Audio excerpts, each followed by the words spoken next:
नागपुर के सुप्रसिद्ध अल जमजम रेस्टोरेंट की शाखा अब चंद्रपुर में भी, होटल अल जमजम गैलेक्सी।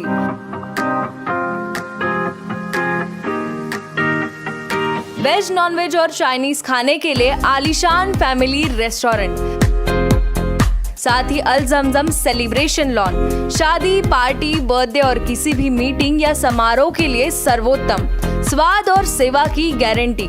जोमैटो, स्विगी और फूडीज द्वारा होम डिलीवरी उपलब्ध। संपर्क करें मोहम्मद जुबैर, बुरटकर सभागृह के बाजू, मारुति शोरूम के पास, Nagpur road, Chandrapur. Mobile number 9552227186 9322899635। आप देख रहे हैं पार्थशर समाचार, सत्य परमो धर्म। भाजपा की तत्कालीन देवेंद्र फडणवीस सरकार की महत्वाकांक्षी योजना जलयुक्त शिवार आयोजन में करोड़ों का घोटाला हुआ है। ये घोटाला फडणवीस सरकार के थर्ड पार्टी ऑडिट एजेंसी ने ही खोज निकाला है। एकमात्र चंद्रपुर जिले में ही 125 करोड़ 34,61,000 रुपए खर्च कर बनाए गए 10,391 के लघु बांधों के निर्माण में भारी गड़बड़ी हुई है। यह आरोप चंद्रपुर शहर जिला राष्ट्रवादी कांग्रेस पार्टी के शहर जिला अध्यक्ष राजीव कक्कड़ ने सोमवार 21 मार्च 2022 को दोपहर 3 बजे स्थानीय विश्राम गृह में आयोजित पत्र परिषद में लगाया है। इस घोटाले की उच्च स्तरीय जांच के लिए IAS स्तर के अधिकारियों के माध्यम से करने की मांग इस समय उठाई गई।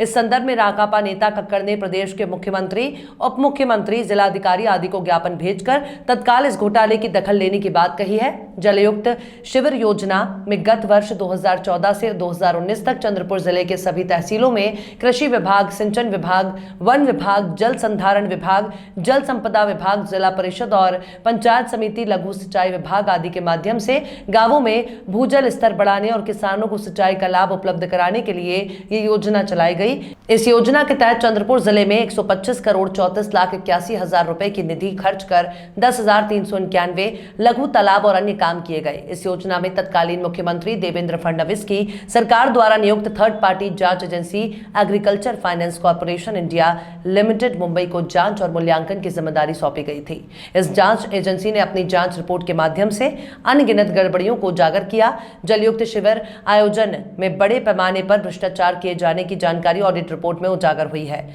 जांच एजेंसी की ऑडिट रिपोर्ट पर संबंधित विभाग और प्रशासन के अधिकारियों की ओर से कार्रवाई करने के बजाय दोषियों को बचाने के लिए जांच रिपोर्ट पर जो बेतुके जवाबी रिमार्क दिए गए, उससे ये जाहिर होता है कि इस 125 करोड़ के महाघोटाले में प्रशासन की भी मिलीभगत है। स्थानीय प्रशासन की मिलीभगत को देखते हुए कृपया इस महाघोटाले के दोषियों के खिलाफ उचित कार्रवाई करने के लिए IAS स्तर के अधिकारियों द्वारा उच्च स्तरीय जांच समिति गठित की जाए और कानूनी कार्रवाई करने की मांग की गई है।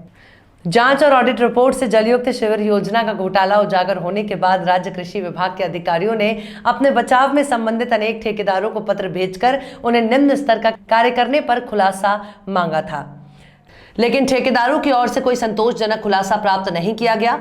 कुछ ने तो बेतुके खुलासे पेश किए। इसके बाद प्रशासन द्वारा अपनी साख बचाने के लिए भी बेतुके खुलासे किए। कहीं बारिश से लघु बांध बह जाने की बात कही तो कहीं पर भूमि की गुणवत्ता पर ही सवाल उठाया।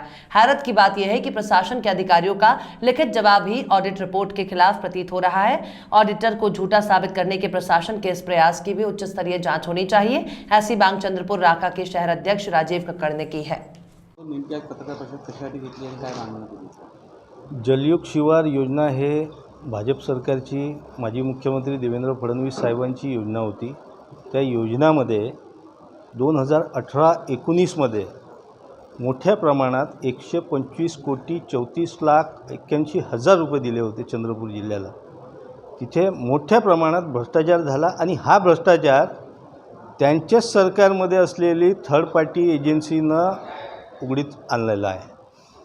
त्यांची रिपोर्ट हे म्हणत आहे की 75% कृषी विभागाचे काम निकृष्ट दर्जाचे आहे। हे आम्ही माहिती अधिकारमध्ये काढलं आणि या माहिती अधिकारमध्ये आम्हाला हे माहीत झालं आहे की जे योजना निकृष्ट दर्जाची 75% असल्यामुळे सुद्धा देवेंद्र फडणवीस सरकारने त्याच्यावर आजपर्यंत अशी कुठलीही ठोस कारवाई केली नाही। एक अधिकारीवर कारवाई केली नाही, एक कॉन्ट्रॅक्टरवर कारवाई केली नाही। म्हणजे भ्रष्टाचार झाला मोठ्या प्रमाणात त्यांच्याच सरकारमध्ये आणि ते कारवाई नाही करत आहे। याचा अर्थ त्याच्यासोबतचे सगळे लोक म्हणजे संघटित आहे, मिळून आहे. आमची मागणी आहे की या विषयावर IAS अधिकारीची नेमणूक करून संपूर्ण महाराष्ट्रामध्ये याची चौकशी मोठ्या स्तरावर झाली पाहिजे आणि जे जे दोषी असेल, किती मोठा माणूस असेल, त्या सगळ्यांवर कारवाई झाली पाहिजे अशी राष्ट्रवादी काँग्रेस पक्षाची मागणी आहे.